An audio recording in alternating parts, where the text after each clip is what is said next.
Good afternoon, everyone. Welcome to the webinar. I'm going to wait just a little bit to get started.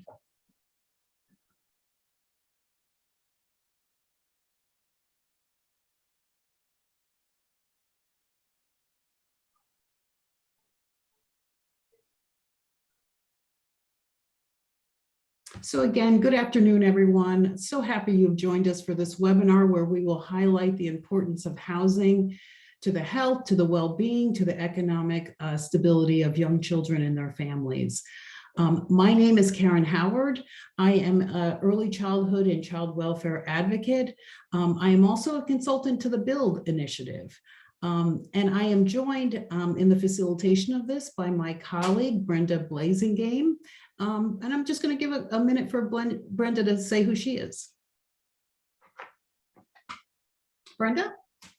Good afternoon, everybody. My name is Brenda Blasingame. I am a consultant with the BUILD initiative and working with Karen on the work in Michigan. I have over 2 decades working in early childhood and public health. So glad to see you all here and have you join us today. Thanks, Brenda. Next slide, please. So what is the BUILD initiative? Well, BUILD is a national nonprofit that just celebrated their 20th anniversary. BUILD's mission is to work to bring about a time where race, ethnicity, place, zip code, language, immigration status does not control and does not predict outcomes for children and families. BUILD really has an inside-outside game. And as I explain what BUILD does, you'll get the picture about what that really is. BUILD works with state leaders to create policies and infrastructures, really to create equitable programs and systems for young children and families. They also work to embed racial equity and anti-racist policies in state systems using leaders in their role as leaders. And then BUILD is also a capacity builder and technical assistance provider to the Pritzker Children's Initiatives, coalitions of advocates and practitioners who are working in 20 states and 10 communities to bring about change and positive policies for children and families. So working with states and working with advocates and practitioners, that's what I mean by the inside-outside game, and that's what BUILD does. Next slide, please. So I think you guys know our webinar objectives are really to elevate just the critical importance of housing to the health and well-being and economic stability of young children and families. To highlight how ARPA, the American Rescue Plan Act funding, can be used to support rental assistance, homelessness services, as well as cross-sector policies that combine early childhood and health with housing, and to highlight strategies that bring our two fields together, early childhood and housing sectors. Next slide, please. So I want you to know that this webinar is part of BUILD's ongoing work supported by the Kellogg Foundation, ongoing work with organizations that are on this webinar in Battle Creek, Detroit, and Grand Rapids, really to see how you can access ARPA and other pandemic funding. That is once in a lifetime funding, but if it doesn't get in the hands of the right people with the right purposes, it will not be transformative. And so our work really is to assist you.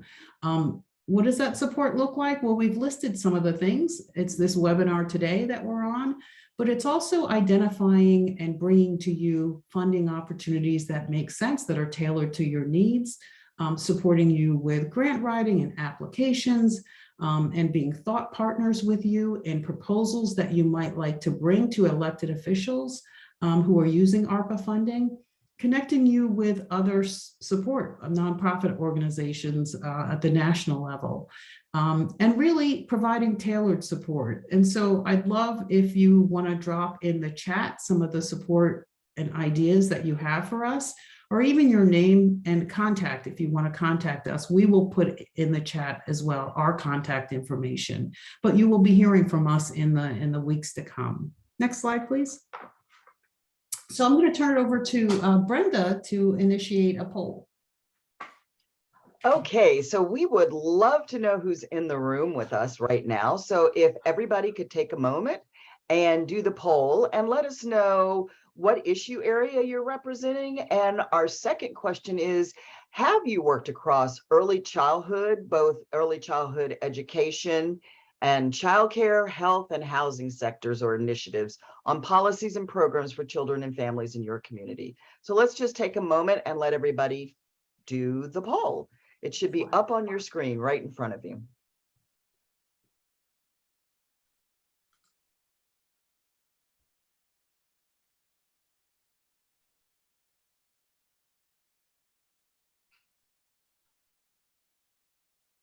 Don't be shy. If you're there, great. Thank you, everybody. Now I can see the participation. So the majority of us on this call today are actually from early care and education.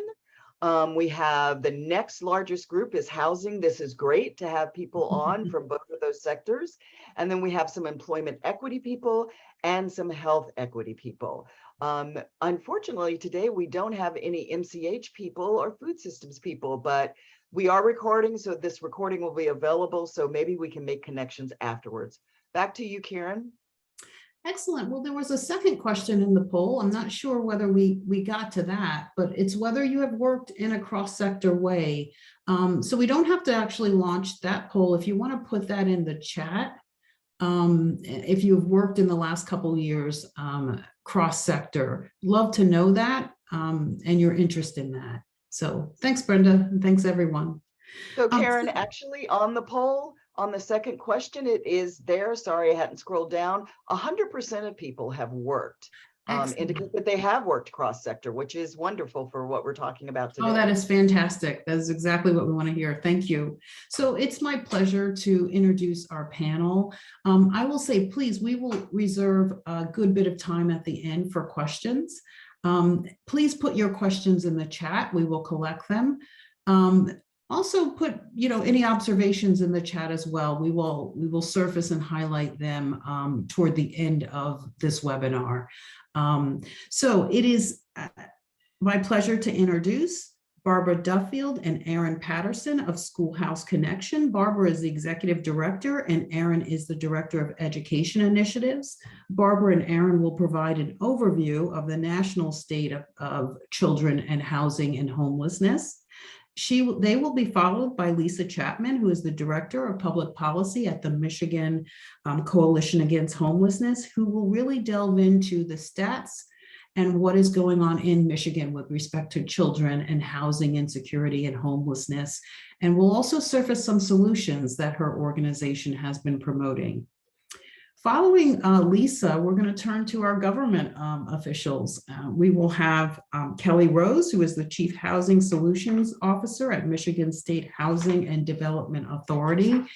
Kelly is going to discuss some key programs that MISHDA is administering, as well as some programs that are just coming online now, and talk about how folks can interact with those programs and take advantage of them. And then finally, we're so happy to have Kathy Zenda Wilson, who is the co-executive director of Pulse at the W.E. Upjohn Institute for Employment Research. And she is also the Battle Creek City Commissioner for Ward 4. She is going to talk about an initiative that the city of Battle Creek enacted involving childcare and housing, but she's also going to talk about advocacy and effective advocacy around ARPA funding. And so with that, I want to turn it over to Barbara and Aaron. Thank you so much, Karen and Brenda. We're so glad to be here. I'm going to kick us off. My name is Erin Patterson with SchoolHouse Connection. And on the next slide, we have just a little bit of information about who we are at SchoolHouse Connection. We are committed to overcoming homelessness through education. And we'll say more about that in just a few slides. But you can visit our website, schoolhouseconnection.org, to see how we work in the early childhood space, as well as the K-12 and higher ed spaces. We also provide federal policy advocacy, work at the state policy and practical assistance level, and we have lots and lots of webinars, tools, and resources for you to check out there, no matter your sector or position. So on the next slide, you can see that I'm going to give just a brief overview about the prevalence of homelessness among young children and its impacts. And then Barbara's going to handle the cross-sector framework and how you can be using your early care and education ARPA funds to support families experiencing homelessness, with some examples from across the country at the end. So to get into it, you can skip our overview title slide, and on the next slide, thank you so much. Just to level set, we recognize that some of you may be working in the housing world, some of you may be working in the early care and education world, and so we want to acknowledge that there are two separate definitions of homelessness that you may be working from, depending on where you are. So the early childhood and education definition is taken from the McKinney-Vento Act, and it defines homelessness as children and youth who lack a fixed, regular, and adequate nighttime residence. And you can see on the side there are 4 specific experiences of homelessness under this definition. It's important to point out the first 2 as different from the HUD definition, which we'll go over in just a moment, that in early care and education, you are more likely to see families who are experiencing homelessness and living in doubled up situations. That's that first arrow there. And in fact, in the K-12 system, we know that about 75% of our students and families experiencing homelessness are considered doubled up. You can see there the other parts of the definition include those living in motels, hotels, trailer parks, or campgrounds. Of course, living in emergency or transitional shelters, and that would include domestic violence shelters. And then living in cars, parks, abandoned buildings, substandard housing, bus or train stations, or similar settings. And on the next slide, for those who don't work in the housing world, the HUD definition of homelessness is slightly more narrow. It includes those who are unsheltered, those who are sheltered in emergency or transitional shelter, motels paid for by charity or government agencies, those who are under certain circumstances fleeing or attempting to flee domestic violence, and then under even more narrow circumstances at imminent risk of displacement. And I'm not sure if the slides are moving for you all. I didn't see it move on my end, but I'm going to keep going. And one more slide ahead now. We just want to emphasize this point about being doubled up. And families who are staying with others temporarily because of the lack of shelter availability, fear of having children removed from their custody. This plays out in a lot of ways that can traumatize families and young children who are already in a traumatic and vulnerable situation. You can see that staying with others puts families, infants, and toddlers in even more harmful situations. Parents may stay with abusive people or partners, or trade sex in order to have a place to stay. And so this transiency and this added vulnerability layers on to the impact of homelessness for our young children. Thank you. On this slide, we get into some data here about the experience of homelessness among infants, toddlers, and families. Of infants and toddlers, 15.4% of infants and toddlers live in crowded housing, and 2.9% of babies and toddlers have moved 3 or more times since birth, and that's from 0 to 3 State of Baby's Yearbook. So when you think about the developmental impacts of this on infants and toddlers, the risk can be severe. Hispanic, American Indian, Alaska Native, and Black babies have a higher incidence of living in crowded housing, and low-income babies are nearly 3 times more likely to live in crowded housing. And so some of the examples of how that plays out is we hear from young mothers who say, I was able to stay in the shelter, but I didn't want to take my child out of the stroller or the car seat because I didn't want their first steps to be on the shelter floor. As Barbara often mentions, staying doubled up and shushing your baby or your child because you're afraid the leaseholder or the property owner will kick you out or get upset. So those sort of developmental things can really build and cause added trauma for our young children.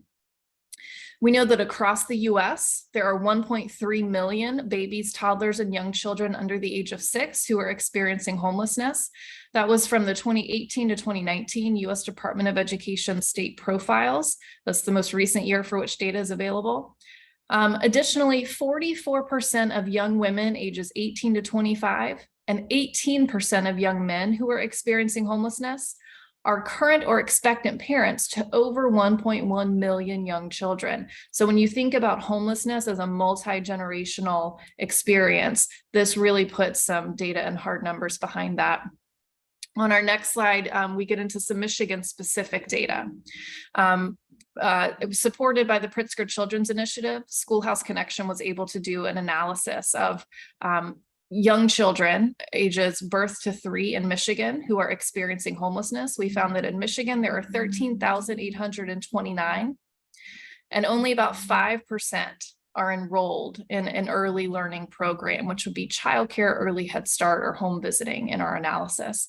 And so this really, this is where the crux of our work is. We want to make sure that these young children and their families are connected to early learning, because it's the early learning programs who can then help them access greater supports, including channels to the housing world. And we also know the outsized impact that high quality early learning can play for all children, but particularly for young children experiencing homelessness who are facing some circumstances which might cause additional developmental delays and difficulties. On the next slide, you can see just underscoring a few things here. First, we know from HUD's annual report to Congress that infancy is the period of life when a person is most at risk of living in a homeless shelter. So again, thinking about the developmental implications of that. We always say at Schoolhouse that homelessness is more than a housing issue. It has many systemic drivers and complex causes and far-reaching consequences, and that families experiencing homelessness face multiple barriers to accessing quality early childhood programs that can provide that comprehensive support. On the next slide, you can see this is just to underscore the long-term impacts, both the developmental delays in the younger years, and the younger and longer a child experiences homelessness, the greater the toll of negative health outcomes. And then on the next slide, you can see those outcomes can be seen even into high school and young adulthood, that for students who experience homelessness, the graduation rate is 68% compared to 85% for all students. And so we really want to underscore the lasting impacts of homelessness. Additionally, that young high school students who are experiencing homelessness are 10 times more likely to become pregnant or to get someone pregnant. And so once again, really emphasizing that multi-generational impact that can often be felt.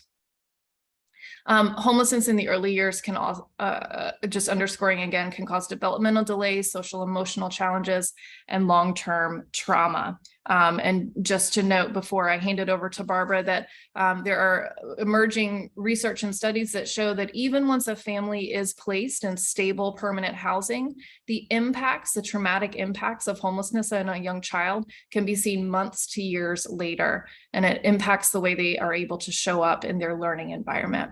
So with that, I'm going to turn it over to Barbara. Thanks very much, Erin. So you all know the importance of cross-sector work because you are attending this webinar. But just to put a fine point on it, it's a both and. Safe and stable housing is foundational for children's health and development, and also participation in quality early childhood programs is essential for healthy development. But the challenge here is that homelessness creates barriers to both housing and to quality early childhood programs, hence the importance of putting the pieces together. On the next slide, again, focusing on the cross-sector nature of this, it's important to have a little bit of a policy framework here. So we pulled kind of 4 major sectors that have specific federal protections and funds for children and youth experiencing homelessness, from preschool through the McKinney-Vento Act, Head Start, Early Head Start, childcare, and HUD homeless assistance. And if you look across these 4 major policies, you'll see some themes about proactive identification, themes about removing enrollment to participation, things about stability, stabilizing the experience, and also policies about having specific point people who are well versed in both systems and can be the systems nodes to help leverage between those. So we'll have more on the resources slide about how you can learn more about all of those in case you're in one bucket and not the others, just to sort of lay out those major themes in the cross-sector work to connect housing and to connect early childhood. On the next slide, we want to focus a little bit more, just some Michigan-specific provisions within the childcare realm that may be new or interesting to those of you who are coming from housing, in terms of the way in which Michigan policies for childcare help increase access for children who are experiencing homelessness. Policies like automatic eligibility, with no income tests and expedited processing. The family co-payment is waived for families experiencing homelessness. and there's a temporary deferral for verification requirements. So as we know, child care is a block grant, and so states really have a lot of flexibility and a lot of responsibility to design these policies, and wanted to put Michigan's on the chart here so you could have that information as well as you're thinking about these policies. And last piece is just to sort of emphasize about ARPA funding specifically. I know our other presenters are going to provide more information about the ARPA buckets that come from housing or from other ARPA funds, but there are specifically some early care and education ARPA funds that can be used to support children and families experiencing homelessness and help address their housing needs. So for example, on the next slide, we know that with Head Start also had COVID relief funds. The guidance from the Office of Head Start is very intentional about using the Head Start COVID or ARPA funds to increase enrollment of children experiencing homelessness, including through partnerships, transportation, which is a major barrier to being stably enrolled in a Head Start program, and the mental health support specifically for children and families experiencing homelessness. Another bucket on the next slide, within our K-12 systems, the elementary and secondary schools emergency relief funds. You can see the total for Michigan here. School districts across the state have a good deal of flexibility in how they can use these funds to support all students, but there are some specific uses that are really helpful for building our systems for children and youth experiencing homelessness, whether it's supporting the capacity of the liaison, communication options if families are moving a lot, hard to stay in touch with them if they don't have a phone, if they don't have Wi-Fi, so that's an eligible use, transportation, of course, and then the personnel around those early childhood housing navigators. And finally, on the last slide, just to touch on one last piece of ARPA funds that's really important, which is that there was a very specific funding stream in the American Rescue Plan for children and youth experiencing homelessness through the K-12 system. But as we know, and as we're hearing from many communities, it's being used to increase access to early childhood as well. So you can see how much Michigan got, which is significantly greater than the annual appropriation to support the education of children and youth experiencing homelessness. And there's new flexibility with these funds. So for example, they can be used for 2 or 3 days in a motel, which can help increase access and help leverage other housing systems. They can be used to hire housing navigators, which we're seeing school districts do, which can be part of the bridge for cross-sector, and other ways to subcontract with housing agencies to provide those wraparound support. So those funds have gone out, are going out, but really important to connect with your school district system if you're trying to figure out where they are and how they can be used to support housing related needs. Last slide, or the last piece of this, I just want to highlight a couple of examples. Won't go into them because I know there's great examples in Michigan, but just a couple of ways. What does this actually look like? So we're doing a webinar actually in October about a Head Start on a Housing program, partnership between the housing agency and the Office of Head Start that provides and sets aside housing vouchers for families who are identified and served by Head Start. So that's a great example of organic connecting point between housing and early childhood programs, and a really exciting demo that's already helping families who are experiencing housing challenges. Another example on the next slide, looking at Boston Public Schools, and this is specifically using ARPA funds, both the ESSER and the Homeless Children and Youth Funds, to partner between the school district and Family Aid Boston, which is an organization that provides housing and navigation and services. We do feature this in a publication that we just put out a couple of weeks ago. Maybe Erin can be fast in the chat box and find the URL to stick it in there. But a great example of a school system and a housing agency using these relief funds to increase wraparound supports, housing navigation, and access to housing services.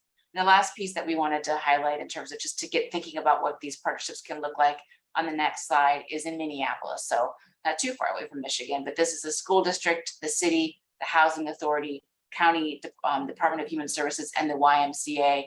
And the great thing about this is rental assistance or one-time emergency assistance for families who meet that broader definition of homelessness. So families who really aren't able to get into the more narrow definition of HUD. And again, it's the SchoolHouse Connection, serving children of all ages, including young children. And I think that is us. That is rapid fire. We got a lot of resources and tools, and we're really excited to hear the other presenters.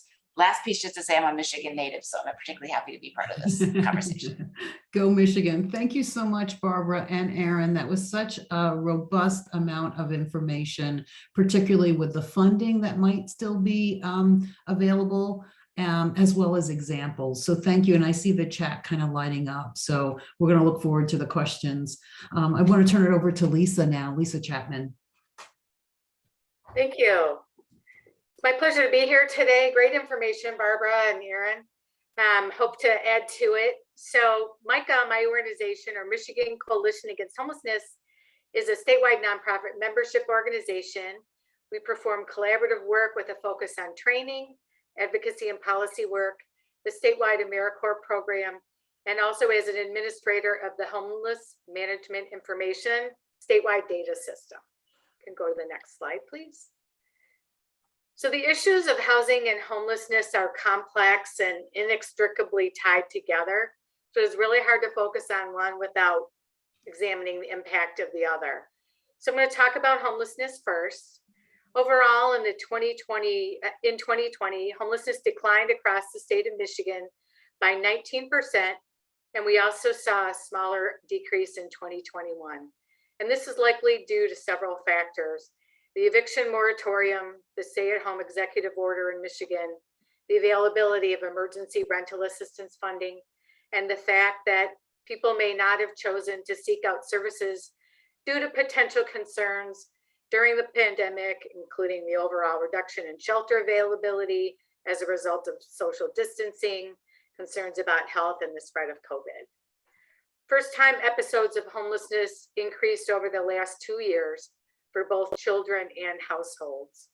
While youth homelessness decreased in 2021, a small increase of 5% was seen overall in homelessness for adults with children.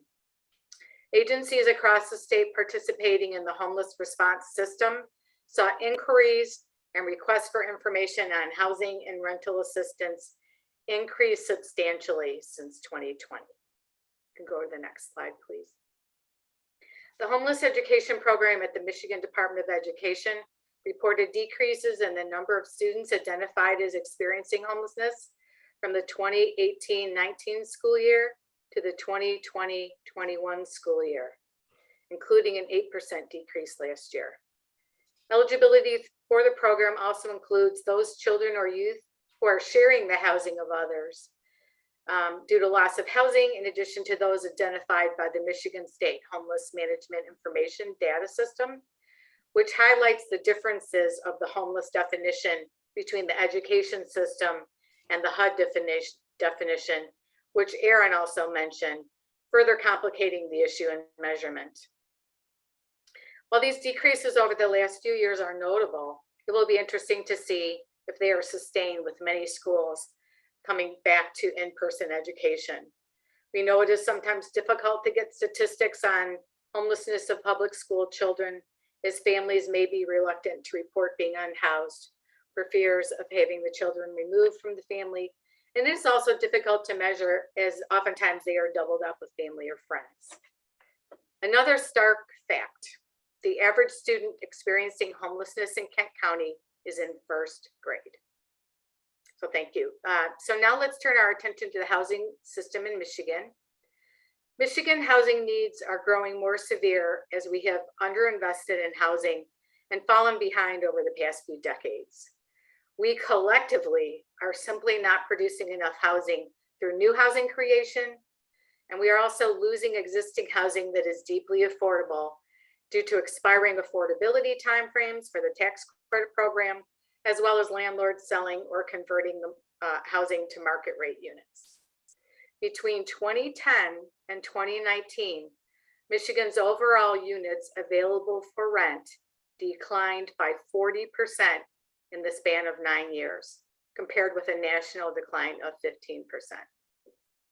The average number of building permits in Michigan for new construction issued between 2016 and 2020 is less than half of what it was in the decades between 1986 and 2006.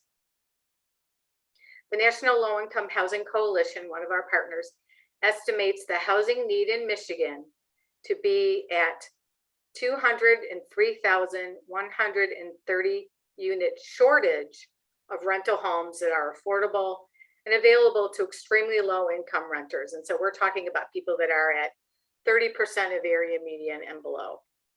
You can go to the next slide, please.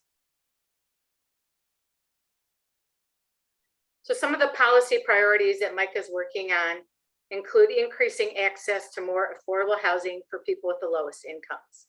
So we're advocating for a permanent rental assistance program to be available in Michigan. There's also a federal bill that was introduced this year to stand up a national permanent ERA program at $3 billion per year called the Evictions Crisis and Stable Families Act. We've also been working on additional resources for housing here in Michigan, including a statewide rental housing partnership program that was one of the Poverty Task Force recommendations. And this includes a landlord risk mitigation fund that would provide some assurances for landlords to rent to folks with extremely low incomes, less than perfect credit, or an eviction on their record. Lastly, we are working to advocate for a sustainable source of funding for the Michigan Housing and Community Development Fund, which is Michigan's Housing Trust Fund. That fund helps fill the gaps and fund new housing creation. And this fund has only received funding allocations 3 times since 2006. Next slide, please. I want to also touch on the rental housing market briefly, as that's how many extremely low-income families and individuals access housing. Housing affordability is a major barrier in Michigan. Before the pandemic, almost half, or 48% of renters and 18% of homeowners paid over 30% of their incomes towards housing. This situation worsened after the pandemic. 43% of Michigan households reported in a Census Pulse survey in August of this year, so just last month, excuse me, that it is very likely or somewhat likely that they would have to leave their homes due to evictions in the next 2 months. And that was just last month. 23% of Michigan renters reported housing discrimination in a 2021 public survey.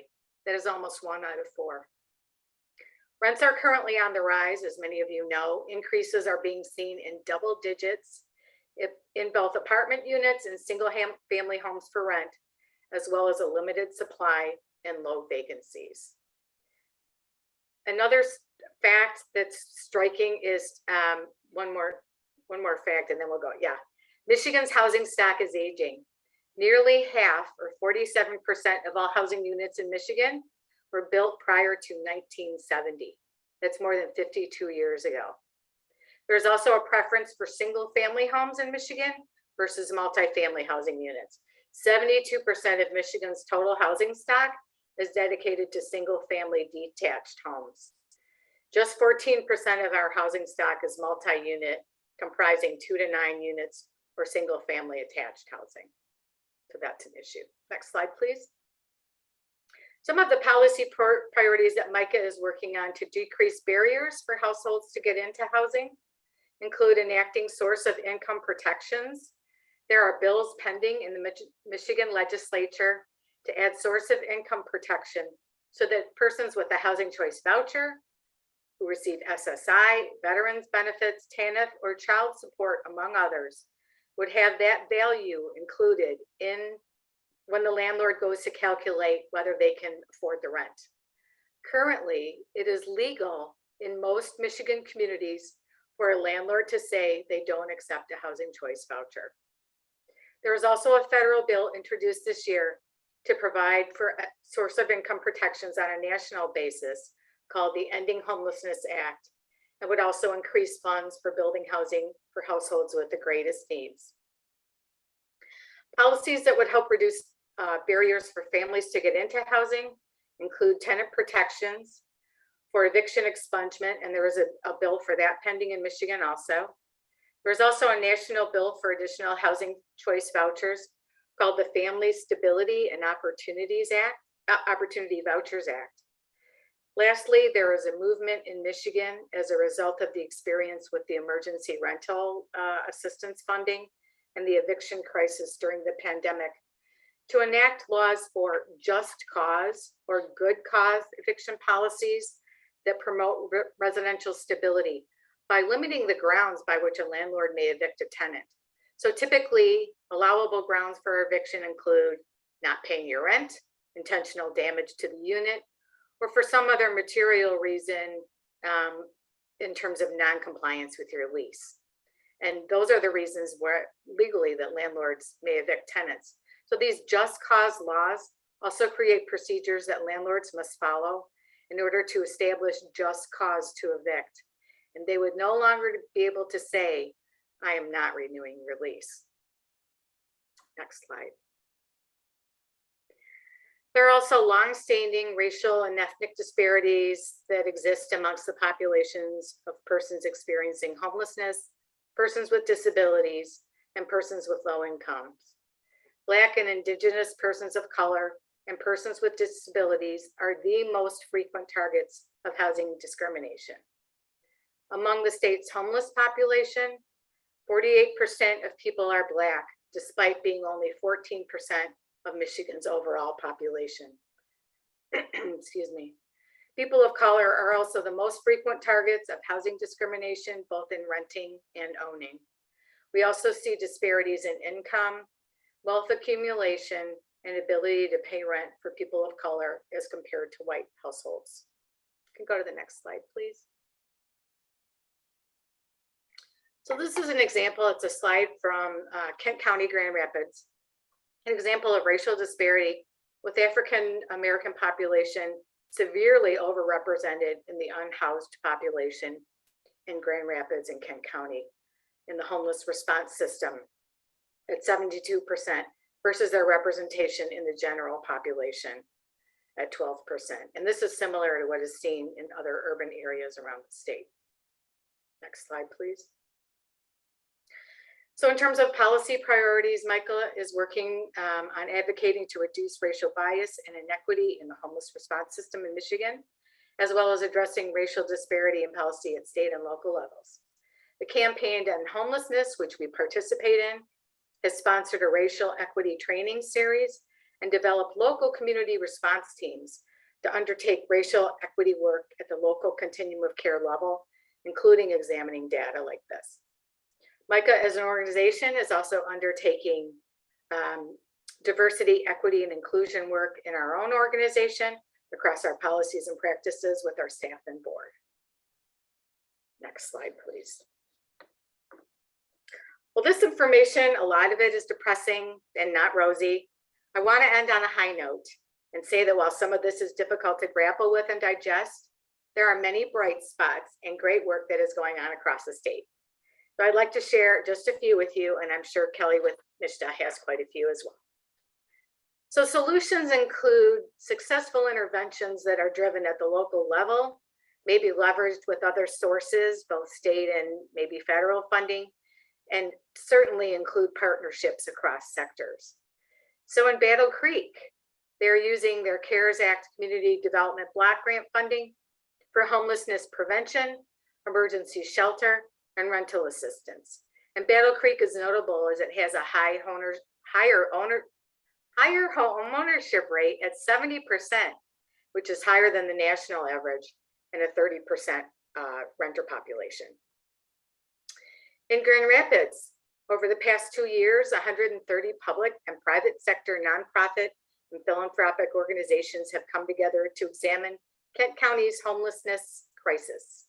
They launched Housing Kent to increase access to affordable housing and decrease homelessness, and intentionally focus on eliminating racial barriers and disparities in housing. The 2020 study showed that Grand Rapids housing needed more than 8,000 units to meet rising demand and not displace anyone. So far, 1,045 new housing units were added in Grand Rapids since 2020, with at least another 1,000 units reserved for low and moderate income residents in the pipeline. And in Detroit, the Right to Counsel initiative passed in 2022. According to the United Community Housing Coalition in Detroit, the lack of legal counsel in a housing-related case can result in a resident losing their home versus retaining their home.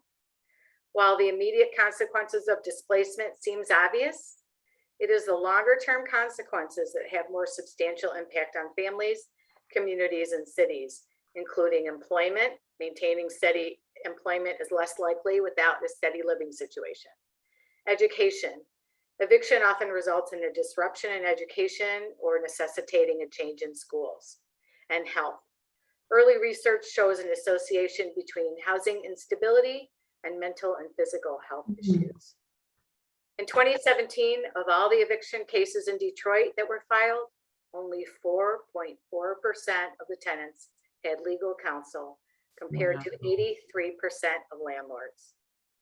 That is a huge imbalance, and the right to counsel movement seeks to level the playing field for tenants and help protect their rights to maintain housing. Next slide, please.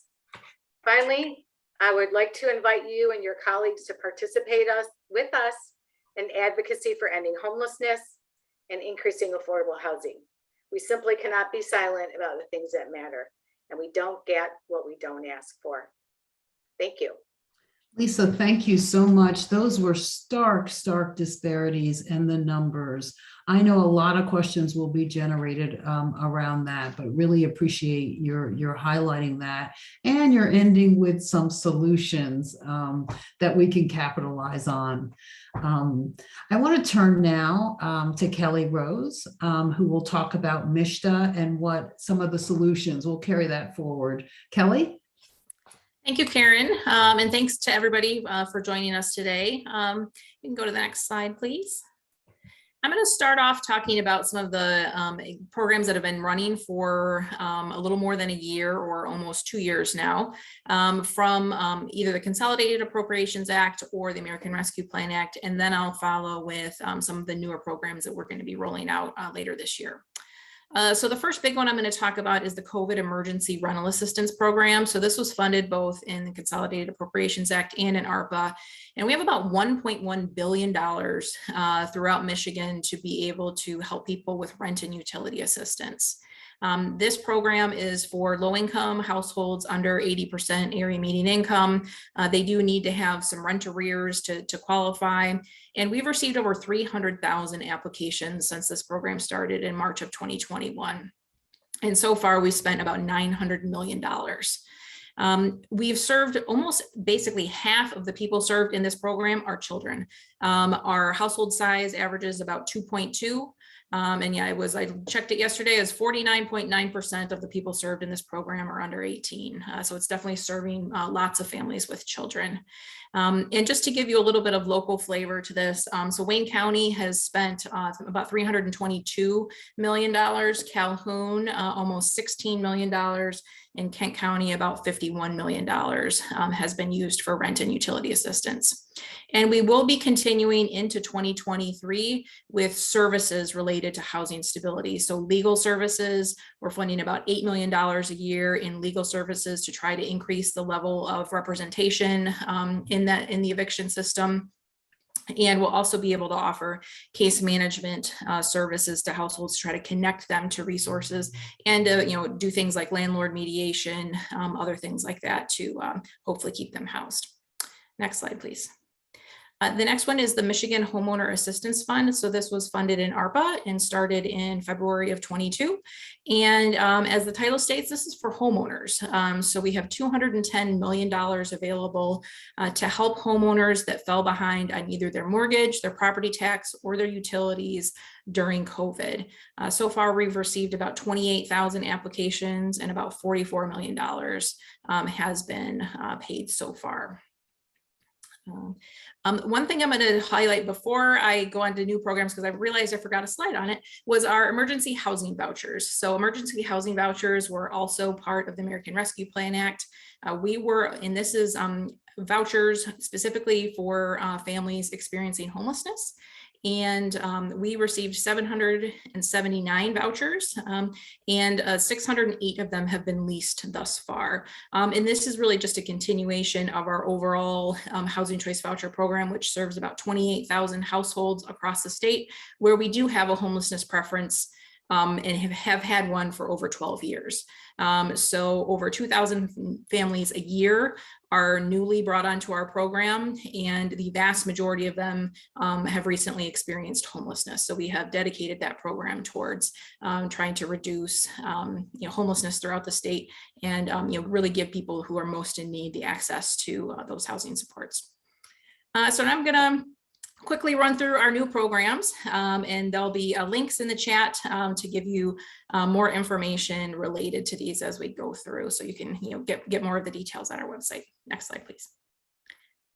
Okay, so HOME-ARP.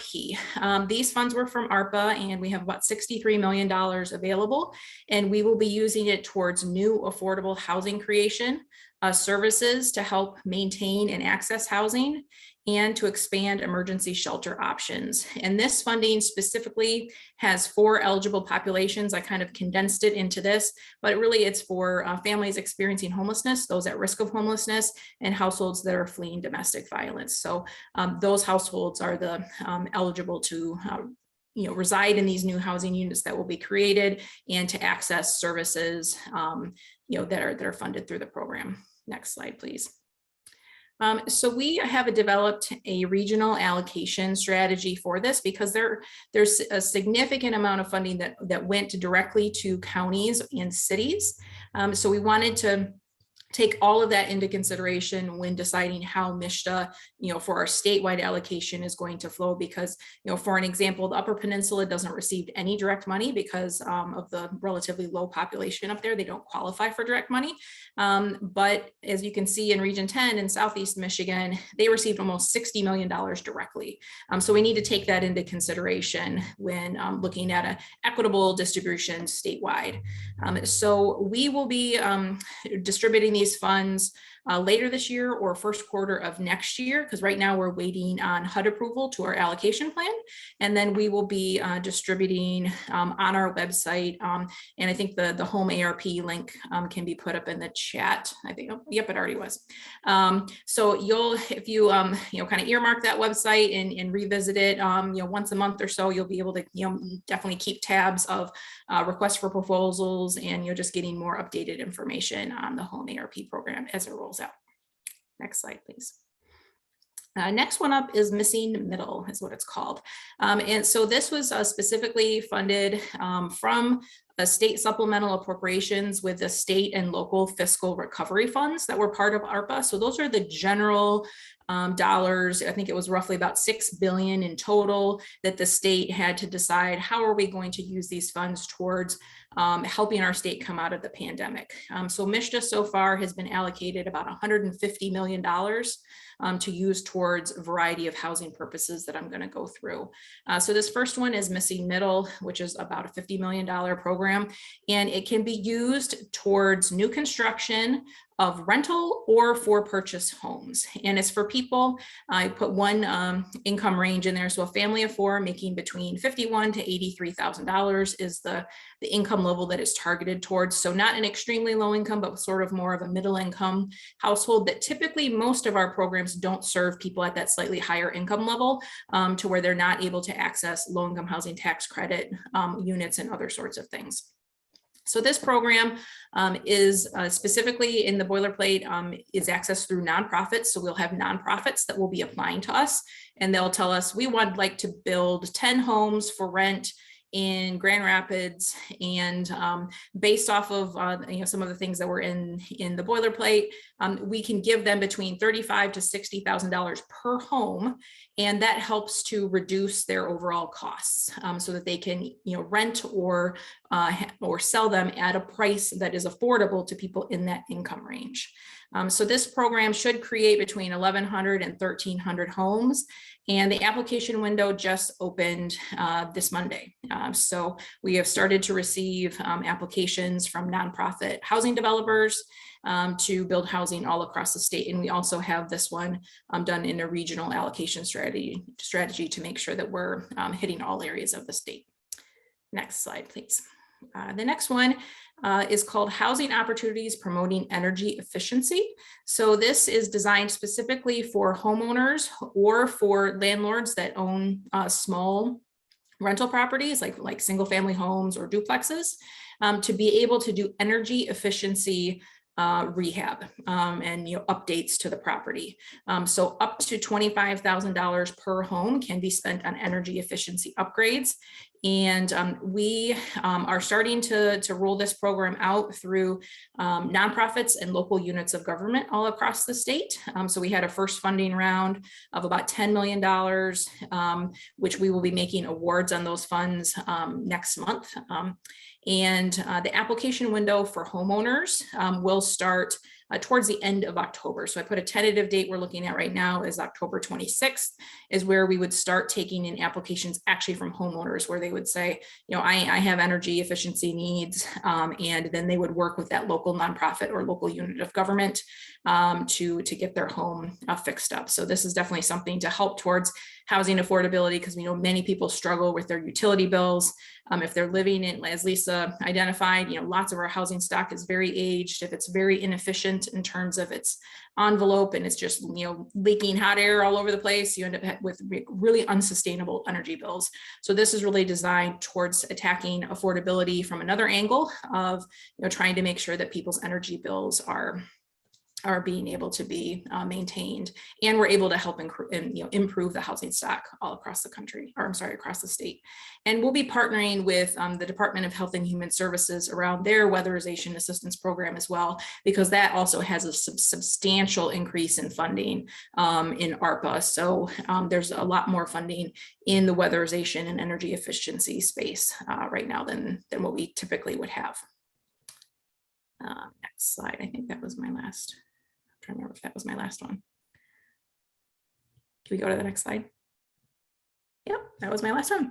So I tried to run through it quickly, but I will definitely take plenty of questions related to any housing programs that you have interest in. Thanks. Thank you, Kelly. I have questions myself about uptake and what you're seeing. So I'll save them for later, and we'll move on to Kathy. Oh, actually, I realized there was one more slide. Okay. So sorry about that. The Housing and Community Development Fund. So this is the last of the three new big programs. So Housing and Community Development Fund had a $50 million appropriation done to it, and we can use this for a variety of different things. This program is a little earlier in its program formation, so we haven't even gone to our board yet in terms of, you know, the exact programs that are going to be included within it. But some of the things that we can expect to see are funding towards creating more supportive housing all across the state for people experiencing homelessness. Down payment assistance for new homeowners, more rental assistance to try to prevent homelessness. One thing we're really excited about doing is housing choice voucher mobility services. So being able to help families move into higher opportunity areas that are, you know, within our housing choice voucher program, and, you know, just generally looking towards trying to use those programs as creatively and as efficiently as we can to get more housing produced. Kelly, thank you. That was a great one not to miss. Yeah. When do you expect that to be available? We expect we're going to be going in about 3 to 4 weeks at our next board meeting to outline and get approval from our board on our direction for that. And then we would likely have RFPs and other sorts of things released first quarter of next year. Fantastic. Thank you. Yes. Okay, I want to move on to Kathy Zeta Wilson. Kathy? Thank you, Karen. And, you know, I want to thank Bill for putting together such an incredible panel today, because if I think about how we started with this idea of data, talked about advocacy, really looked at the policy implications here, I'm going to take us really down to the ground and show you what has happened in a community that has really come together around early childhood and the families that are supporting those young children, as well as really looking at a cross-sector approach to how we build an ecosystem that supports them in ways that allow everyone to thrive. And so, you know, considering this the long game, I'm the co-executive director of Pulse at the W.E. Upjohn Institute, and we are early childhood system builders. So we help people navigate the system in which they have to operate. And that's more the agency level than it is at the family level.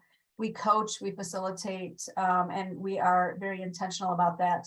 This visual that I'm starting you with is really, I think, indicative. I'll end up closing with it as well, that our goal is to be very intentional with our actions so that we're very, hopefully focused and also very successful in our approach. Next slide. So I know that you're here because you want to know how we managed to secure ARPA funding for our early childhood housing incentive program, but I want to tell you a little story and provide some history and context first. Next slide. So as an organization, we're organized using these frameworks that may be very similar to others, right? We bring together a network of people focused on the social determinants of health, which you see in the top left quadrant, right? So the members of our network that is, loosely based on anyone who supports families with young children has been meeting now for about a decade. We do system scanning that results in root cause analysis, which is the top right corner, which is where we really want to dig into why people are experiencing things and really focus on the system and not focus on blaming people for things. So it's what is it in the system that is coordinated, accessible, quality, equitable, so that we're looking through those lenses to ensure that we're identifying gaps and then closing them as much as we can. This requires a deep commitment to data. And when we have the data we need to understand who's most impacted by an issue, we can use a targeted universalism approach with this bottom left quadrant, which is really out of the Othering and Belonging Institute, I believe is at Stanford. It's John Powell's work, is really about understanding what your goal is and then seeing how people are situated to it. Our job, right, is to understand the situatedness and then to build the supports and systems possible to help people get there. So those who already have a clear line up to that really don't need our support, really don't need the things that the system is providing, but others who do, and we need to know very specifically who they are, we have to build those supports for them to get them to that goal of every child being able to thrive.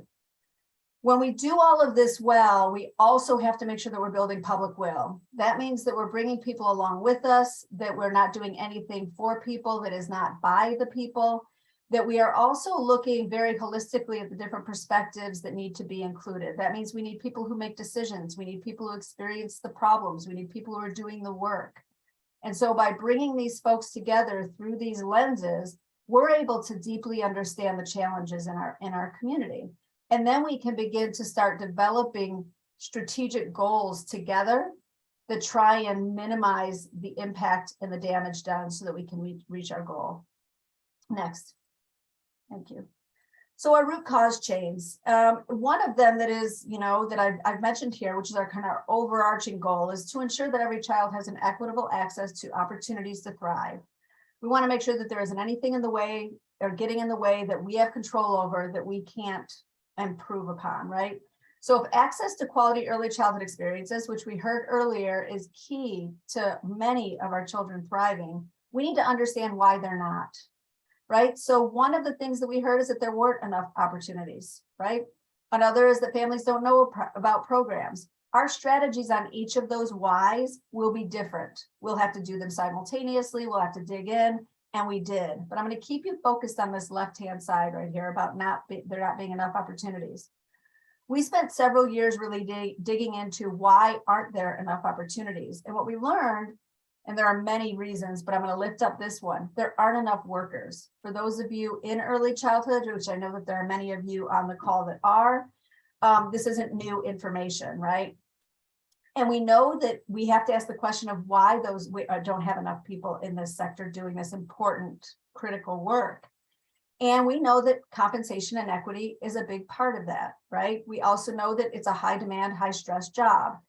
So when we look at that and we start identifying, well, what can we do about these things, right? Well, if we look at compensation and equity specifically, we know that is going to require a multi-sector, multi-pronged, and very long-reaching strategy to address. Not something that we can necessarily do locally. So we looked at our data, next slide, and developed this fact sheet. And this was done in 2020, early 2020, to help us understand the state of early childhood. Right. So what we learned, and I want to draw your attention to the bottom left corner here. We did some assessments about what it would take us annually to ensure a livable wage for each of our early childhood workforce just in Battle Creek. This wasn't even countywide. And of the 520 members of our local early childhood workforce, we recognized that we had over a $2 million annual gap to bridge that gap between what they're making now and getting them to a livable wage, which has been consistently at $15 an hour. But what we're learning now is that that's not even enough to allow you to rent. And so housing becomes super vulnerable, right? So we have all these people, you can see the number of folks, we've got folks making $11 an hour as childcare workers. That's not enough to sustain yourself or to actually support yourself. So using our targeted universalism approach, we said, this is something we need to focus on. We have a very vulnerable workforce. The people that we are actually working with, that our agencies are engaging in supports and services, they can only take them so far without this foundational piece being addressed. And we can't address their concerns if we don't have a workforce. So next slide. So we then went and asked the early childhood professionals about their financial experiences, right? We got 41 responses, which is not huge, but was actually, we like to call these fast fives. We try and put questions out there that people can answer in less than 5 minutes. And it gives us a real-time kind of pulse sense of what's going on. And so we had folks from, I think, that represented every position within early childhood, well, at least within childcare. And the highlights that I want to show here is that 76% of the people experience economic hardships of some type, right? So that's a full 3/4 of our workforce that struggle to make ends meet. 22% said they can't afford food. 34% said their housing is the issue. 39% said they can't pay utilities. Now, what we know, and any of us, I grew up living in poverty and understand the robbing Peter to pay Paul mentality that happens when you're living in the context of poverty, right? Is that while these stats are important, they are also intricately connected, right? So 1 month I'm going to pay this so that I don't have to pay that. But overall, what we're experiencing or seeing is that these folks are stressed. They cannot do their best job if they're in that space. What we know about neurobiology, right, is if your needs are not met, you are not operating at your full capacity. So it is our responsibility, our obligation to actually do something about this, right?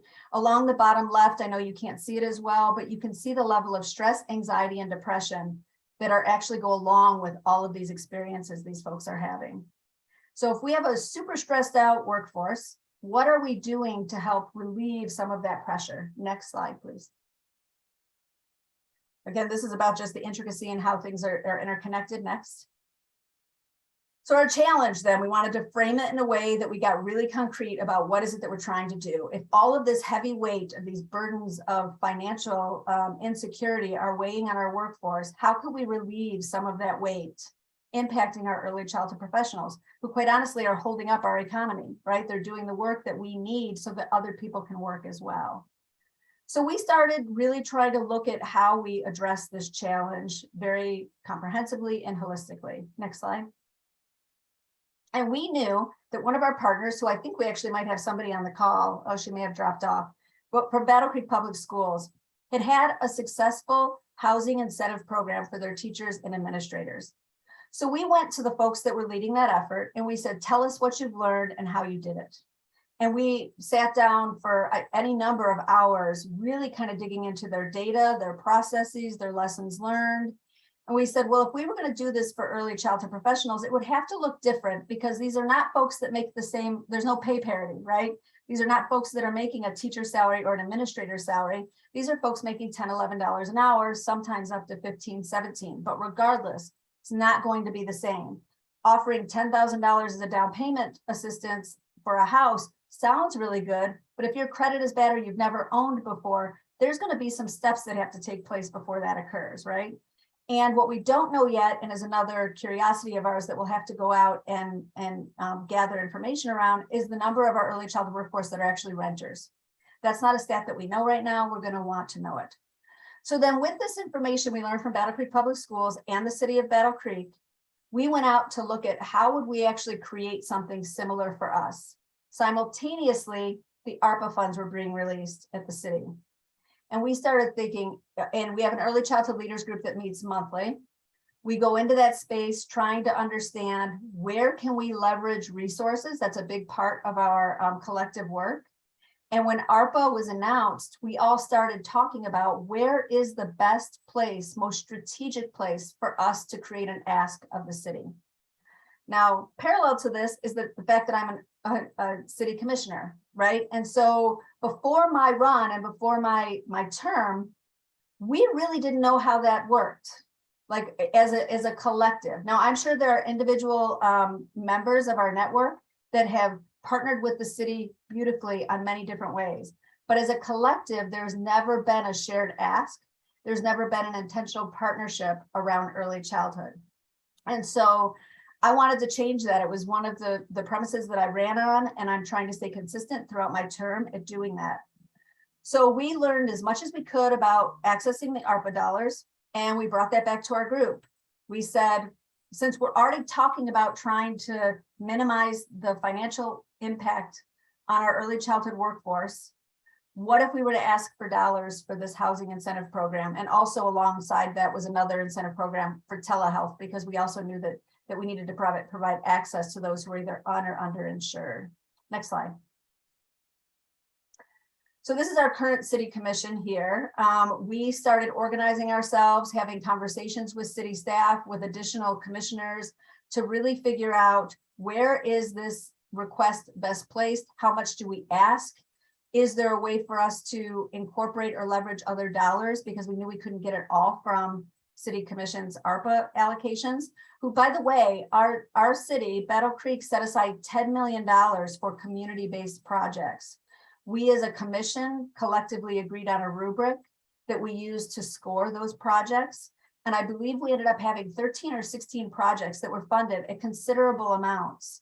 And I'm happy to say that our lead agency on the housing incentive program, which is Community Action, was rated in the top 5 on most folks' rubric, because they saw the clear need for this.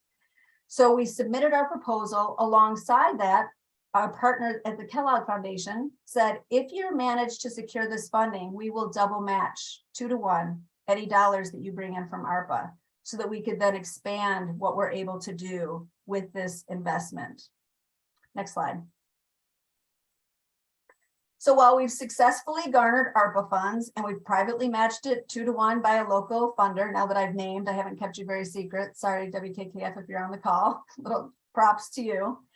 We also learned so much about what it takes and how important it is to build relationships within the city. So not just even our elected officials, but the city staff, because they are critical partners in all of this. And also why it's so important for us to advocate for early childhood. Again, I could tell you in the decade since I started Pulse, because I'm its founder, never once did we organize ourselves to get in front of city commission or county commission. I don't think it was even part of it wasn't on the radar, right? And when we started doing this through the work that I did as an elected official, as well as my deep connection into early childhood, we started seeing many opportunities to do it differently. So I'll give you another example. We as a city have committed to priority-based budgeting. That means that we ask the community what's important to them, and then we prioritize our budgeting based on those things that the community says is most important to them. The second most important thing was the economy. When I looked at the description the city provided us as commissioners, it said something about supporting small businesses. When I asked if that included childcare businesses, they said that they're not excluded.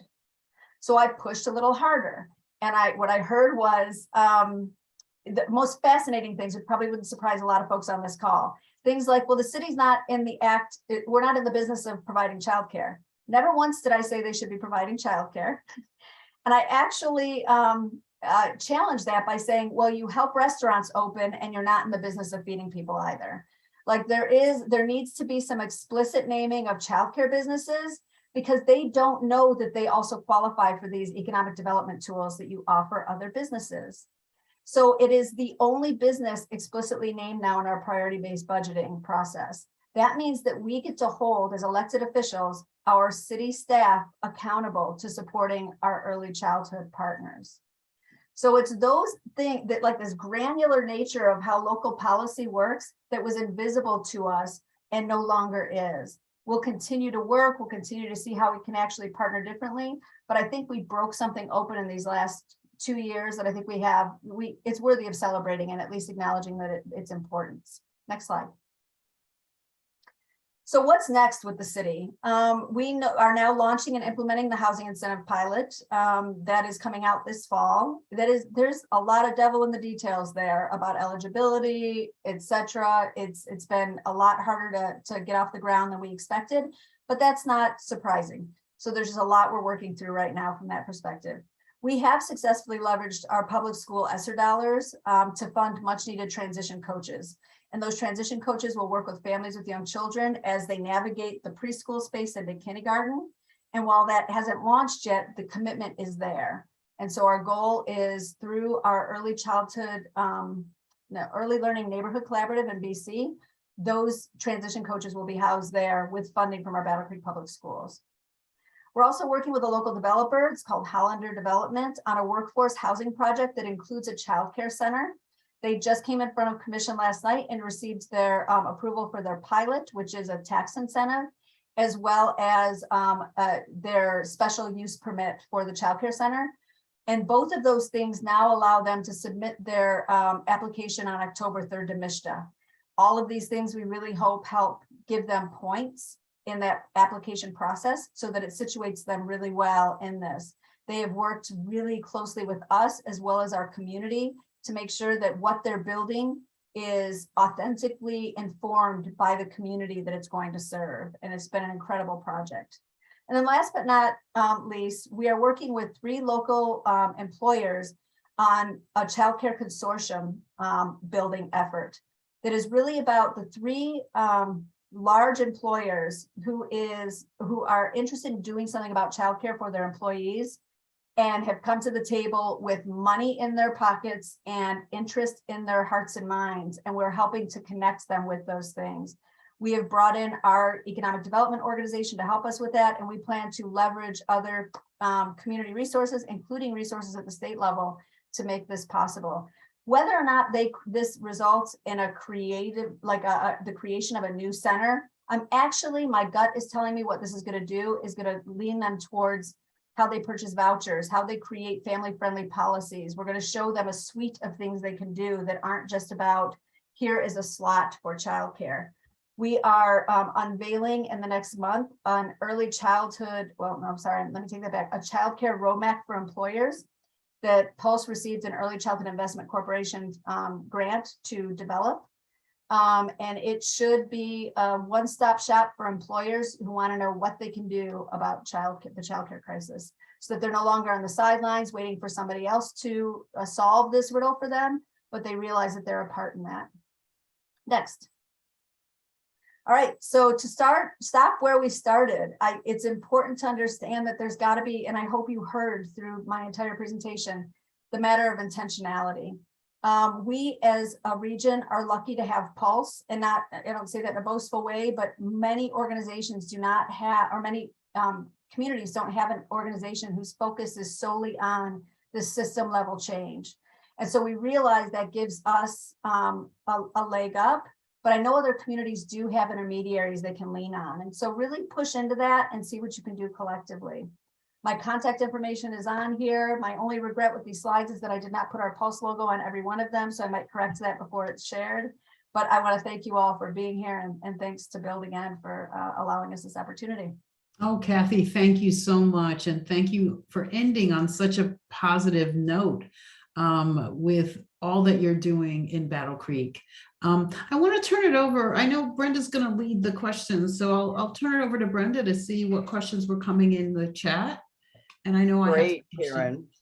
I know you have some questions. You always have some great questions. So everybody, please do put your questions in the chat so we can capture them. I want to really start with a comment that was actually made in the chat. That the comment was that the programs being mentioned right now are heavily hurdled. I have clients who have been denied for energy assistance because they are on shut-off protection plans along with other programs. So could different people, and I think that it should go to Lisa. I think it's either Lisa or Aaron first, right? That spoke about this. Could you talk about what are some of the ways to remove some of the barriers that are in place when people haven't been able to get to these services and resources? Well, I can start, and then I'm sure Kelly has some thoughts as well, Aaron, whoever. But I think to the extent that we can eliminate bureaucracies, and I know working with the EDP and SARA programs, we found a lot of folks that simply had technology barriers. They couldn't upload documents and they only had a phone, or they didn't have, internet access. And it was just, the technological challenges of just simply, getting your information into the portal or into the agency were really hard. And so to the extent that, funders and government and whoever's doing the ask can come together and try and really simplify the application and only ask questions that you absolutely need to have answers to, because people end up sending their information over and over, telling their story over and over. Mhm. Yeah, I guess I'll just say with some of our recent programs, we've definitely tried to make them as straightforward and as simple as we can. In some aspects, we weren't able to do everything we had planned on doing, depending on exactly how the state legislature wrote the supplemental appropriations of requiring income to be documented, when we would have preferred to use the flexibility offered at the federal government level of self-attestation of income. So those sorts of things where we were not able to implement all the flexibility that we would have preferred to implement to try to clear as many of those barriers as we can. But it is definitely something that we try to be intentional about, of looking at our forms, looking at how are people going to be able to digest this information. Is it something, try to take the jargon out of it as much as we can. But we do know that we have sometimes people, they're over income. We have certain rules we have to follow with these programs that do end up creating ineligibility sometimes. Great. As a Thank you. follow-on, can I ask, what is the uptake? Has it been really robust in some of these programs, or are you seeing folks that maybe don't know, or fear of government, or don't want to take government money? How does that look? I mean, I think within the SARA program, the uptake was quite good. I mean, we had over 300,000 applications and really about the last 18 months. So I think that one, I mean, yes, there's always room for improvement with that, but we tried to make sure that we had a good local partnerships within the district courts to be able to make sure that people that are going before, judges, we worked specifically with the state court administrative office to put rules down to the local level where judges were required to discuss our programs and required to, give information to tenants to make sure that they understood rental assistance was available for their situation. So I think we've had pretty good uptick with that. For the homeowner assistance fund, I think it's been a little bit less, but that one was a little difficult because it ruled out a little later, and it was a little bit, just because when we got the funds and how U.S. Treasury sort of managed that rollout of it, to where, I mean, we're getting, a good number of applications now, but it ended up being, I guess just at later, when many of us would consider we're kind of on the downhill of the pandemic versus being right in the heat of it, when people were actively having, not at work and other sorts of things during the pandemic. Yeah. Thank Great. you. We had another question come in, and it's the question is, what would you all advocate as the single most valuable policy change that could be made by the Michigan legislature or a state agency? So blue sky, what would you say? I mean, I'm always going to advocate for more money for housing creation for those people at the lowest income levels. I mean, we have over $1 billion that is still unappropriated by the state legislature that could be used towards affordable housing creation. We know that, through, largely private disinterest in building housing over the last 15 years. I mean, we max out our federal resources and use them every single year as much as we possibly can. But the new home starts have been dismal since 2008 because it's just, we understand, some of the dynamics there, but it's just not kept up with demand in any shape or form. We need substantial new housing starts in Michigan. And that's really the only way we're going to dig ourselves out of this hole, is to have substantially more housing available. And for people at the very lowest of income levels, we know that, people who are making, families that are making less than $30,000 a year have, the vast majority of them are paying more than half of their money in rent every month. That is not sustainable. You're one bad thing happening from being evicted because you're not able to build any kind of emergency fund whatsoever. So one, car big repair bill, or, an illness that isn't covered, other sorts of things, and you're potentially looking at eviction because you haven't been able to keep up with your rent for 2 or 3 months. So we know that, really affordable housing is the answer to that, but it's a long time in coming. It's not something we can, in a year, solve that problem. Kelly and Lisa, why is it so acute in Michigan? The numbers you listed relative to, the number of housing that's needed was even greater percentage-wise in Michigan. Why is that? I don't know why Michigan is different, or we're probably similar to other Midwestern cities. Because we've lost population, and I think, Kelly, some of the housing starts that we have seen since 2008 were in the higher, $250,000, $300,000 homes. So they're, if they're creating them, they're doing it for a different market. So I wholeheartedly would agree with my partner Kelly, and we need more housing. But if I could wave my magic wand, I would like to see the tenant, the source of income protections would not only protect tenants, it would also protect people going for a mortgage, to include all of their legal sources of income, including alimony, child support, TANF, veterans benefits, vouchers, all of that stuff. It would be great to have that statewide. And we introduced it again this year or last year. We'll have to reintroduce it if it doesn't take hold this year. But we have a great coalition. If anybody wants to work on it, just email me. We are working very diligently to get that passed. Great. Thank you, Lisa. Kathy, it looked like you were going to also add to this discussion.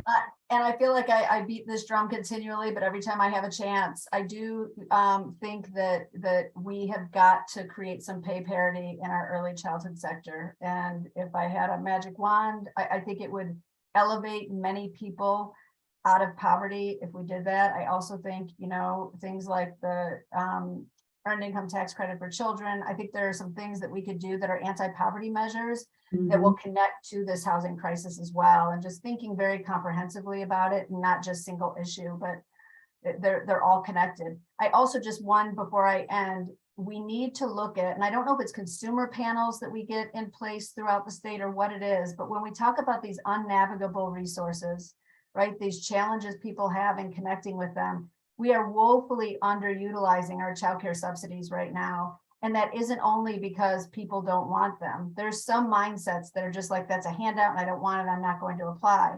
Others, it's just really challenging to access. And so if we're at 5% of the people that qualify actually participating, there's something wrong with the system. It's not just the people who don't need it. And so we really need to be looking at how we make decisions about strategy and rollout based on what people are going to need. And we need feedback from folks who are experiencing it to do that. Yeah, great. I want to give Barbara and Aaron also a chance to chime in here. What do you see as the most valuable policy change? Well, even though I am a Michigander by birth, I'm not going to weigh in on what Michiganders should prioritize. But I would just like to lift up what Kathy said in terms of it's not a single issue solution. There's no silver bullet. It's all interconnected. Homelessness involves housing. It involves income. You have to have childcare to work. Kids need education. Got to have food to eat. Got to have heat in your home. So I think just to sort of emphasize that it would take a number of different things. We've really seen great success with housing navigators, but you have to have housing to navigate. A system shouldn't be so complicated to need navigators. So it's kind of just lifting up a both and. Yeah, great. And there's another question that Karen brought up to me that I think is a great question, is to what extent does addressing systemic racism play in the solutions that you're talking about? Anybody want to take a? I guess I'll start. I mean, I think it's first and foremost in our work around homelessness, and we've dedicated over $500,000 to racial equity work within our homeless response system to really try to dig deep at the state level, what those policies and procedures look like to make sure we're not perpetuating inequities, and also at the local level as well to try to make sure, because we know through our statistics that African-American households are about 13 to 14% of Michigan's population, but about 48% of our homelessness system.